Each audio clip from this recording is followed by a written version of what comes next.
Hello friends and welcome back for another episode of Indie Impressions. My name is Nick and today we're going to be checking out something called Curiosity. This is a concept version which I'm going to classify under the subheader of I suppose something like a pre-alpha. I'm not sure exactly where that puts things in the development cycle, but regardless it is a first-person puzzle platformer that's set in a beautiful sci-fi environment. That's what I'm reading from the website on Snowforge Studios, and it looked pretty cool to me from the little bit that I've seen, so I figured let's give it a try, see what we can find out about it, and hopefully it's going to be a cool little experience. I have not tried a single bit of it, done my sound check off the main menu here with this wild dubstep sounding song.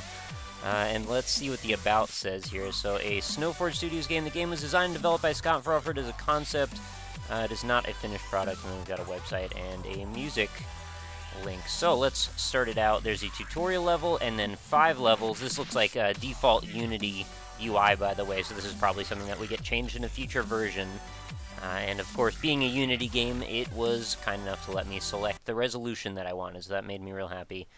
Use WASD to move and the mouse to look. Probably want to throw like some kind of a background on that text. It's kind of hard to read with all the cluttered stuff going on in the background behind it. So, no, I do get what they're going for, though. You can clearly see that there's, you know, some other layers happening here. Space to jump, shift to sprint. So we're going to need that to make the bigger gaps here. So I guess this is also perhaps one of those slightly parkour-influenced sort of games, and apparently I couldn't quite make that jump. I'm enjoying the somewhat clean aesthetic here. The blocks and everything look pretty nice. I mean, granted, this is still the first area. I'm sure things evolve beyond this. Oftentimes you'll see with, like, training levels... Oh, I don't know why I can't judge this. The momentum is kind of strange here. Often with training levels, though, you'll see there's sort of like this VR mission style, like a greater block system. Wow, this is pathetic. I can't make the freaking jumps off of the easiest area here. I'm wondering what that means for me later on. There feels like there's maybe the kind of like a slightly dampened momentum to things, and maybe a little bit of like stickiness as you're trying to walk around, which is, I guess, sort of the default thing to expect from Unity games. I think there's like a wrapper or something that covers the 3D movement. So what do I want to do here? Grab... I can barely read that. Grab blue cubes with left mouse button. Okay, that makes sense. I'm assuming we probably want to make a tiny stair... Oh, well, crap. I guess if we knock them into oblivion, I'm not going to be able to do a whole lot. So I guess I'm just going to have to jump off then and have them reset.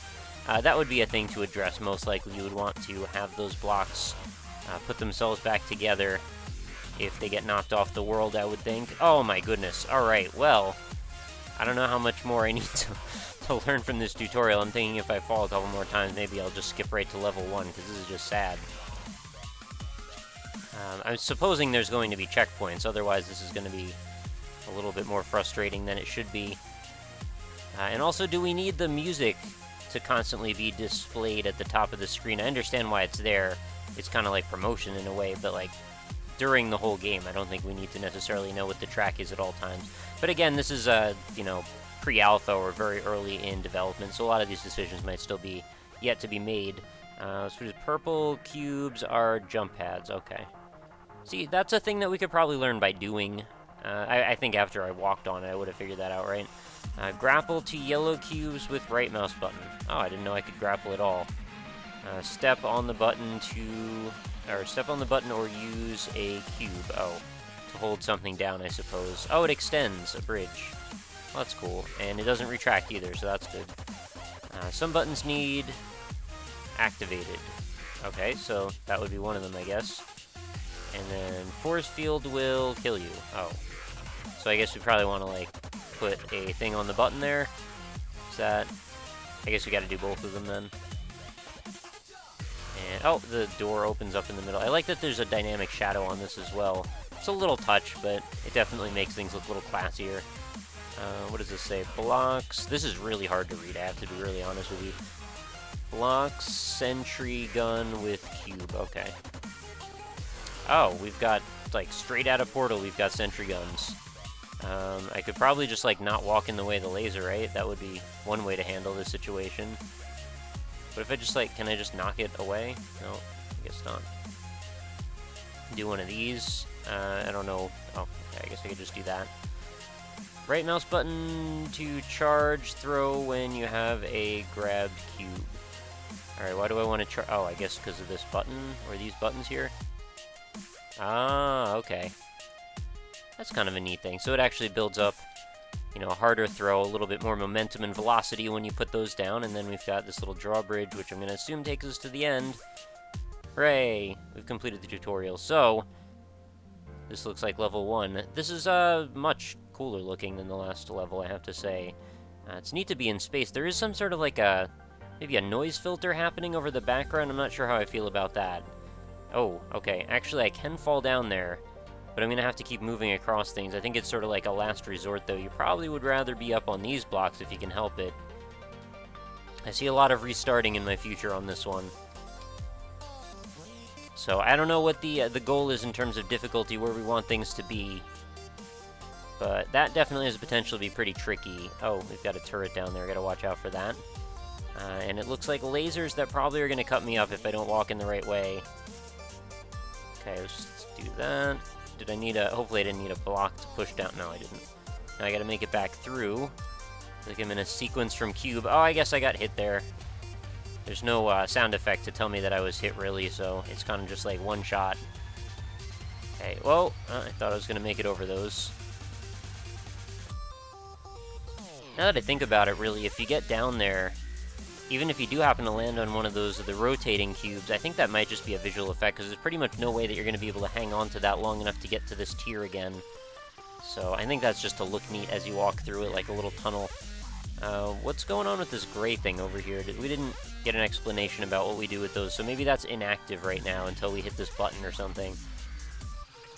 I have no problem learning by doing. Okay, I guess I just got hit there, which is a little frustrating. I didn't think I actually did. Generous collision boxes, perhaps. Trying to think about how I feel about this music. It seems maybe a little bit too bold for this type of a game. I mean, not that it doesn't necessarily fit. I think this style of music and sci-fi themes go pretty well together, but it seems like it's a little too in your face sometimes for me. Maybe it's just my music preferences. I don't really listen to this style of music very much, so I guess in that way you might be potentially alienating some players of the game if they are not into it, but that's just kind of one of those here nor there things, I suppose. Oh, right, grappling to these. I forgot that's the thing we do.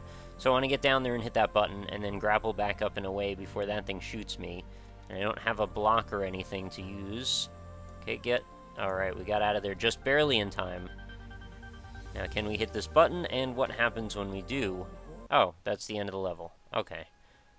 So this is level 2. It says green system. I suppose we're separating things out by the color of these solar systems or something like that. Can we grab one of these and give it a good toss over to this button on the wall that's kind of floating? There we go.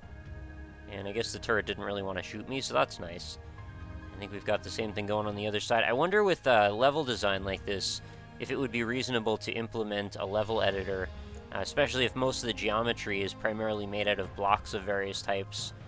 Because this stuff, I mean, I don't know that it's actually made out of blocks. It's most likely made out of various bits of geometry and then put together with this block texture over it, but it definitely gives the feeling that things are made out of blocks. And I suppose if you wanted to, you could even set things up that way where they're actually made of blocks to make for a bit of a more modular experience. Oh, I was supposed to keep going all the way up there and I actually hit into something.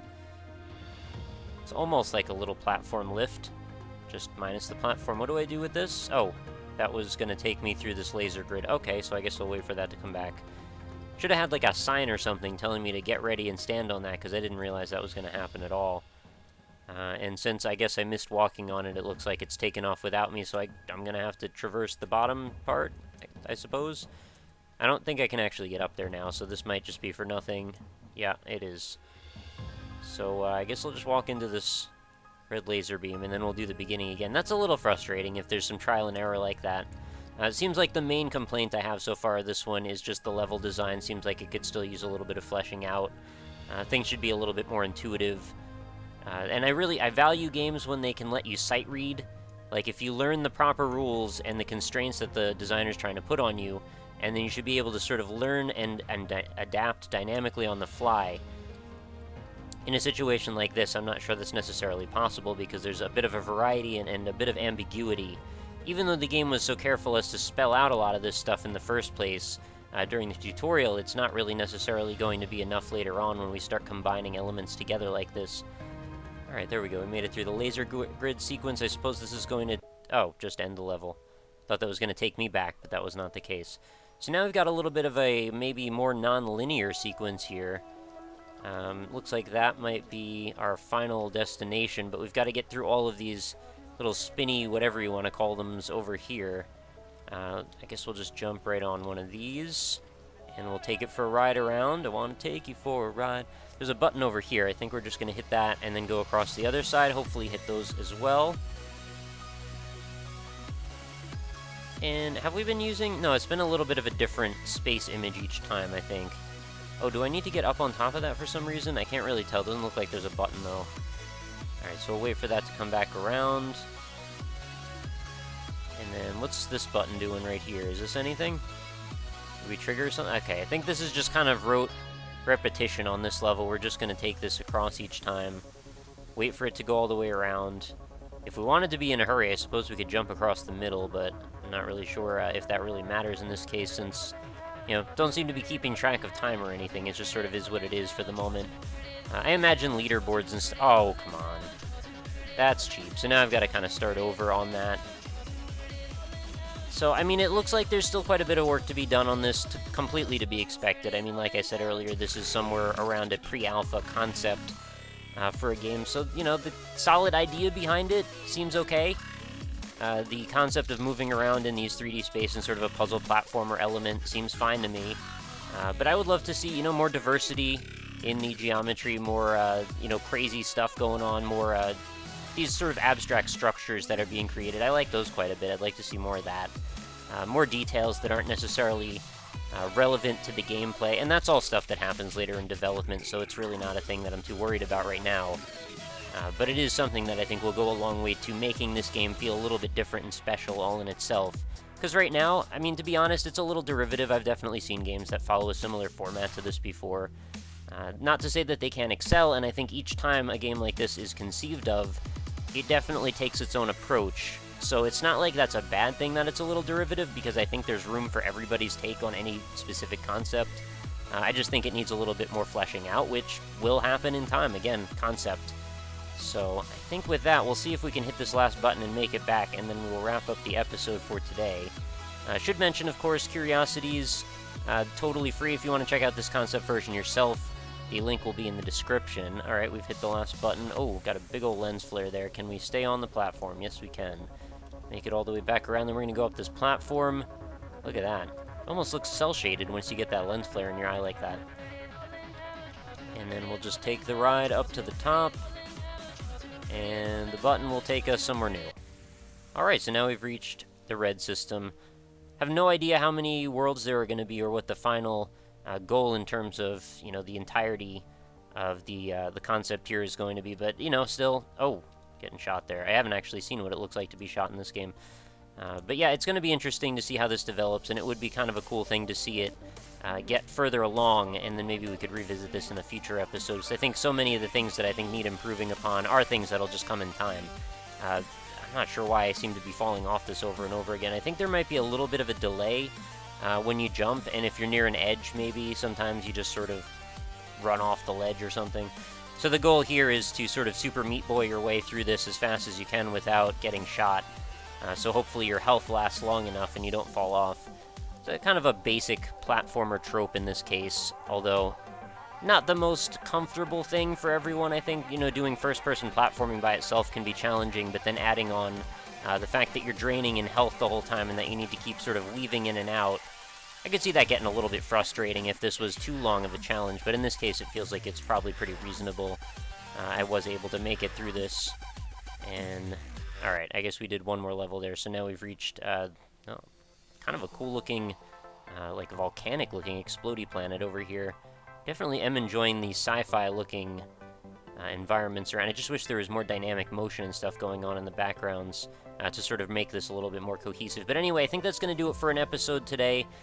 Curiosity, again, check it out for free if you want. Link's going to be in the description, as well as my other social media links if you want to check out my Twitter, my Facebook, my Twitch page where I stream, and of course, Indie-Impressions. Feel free. All the other episodes are listed over there. There are over 600 of them, so there's going to be something for everybody, and they're all categorized and sorted, so you should be able to find something fairly easily. But that is going to do it for another episode, guys. Please leave any support that you can. I value it very, very much. I do read all the comments. So, of course, if you want to comment on this game, let me know what you think could be done to improve upon it, and what you think was done right so far. I'd love to hear from you. So that'll be another day. Thank you so much. I will catch you again tomorrow. New episodes are every single day, so I'll see you back here on the same channel, youtube.com/RockLeeSmile. Talk to you later, guys.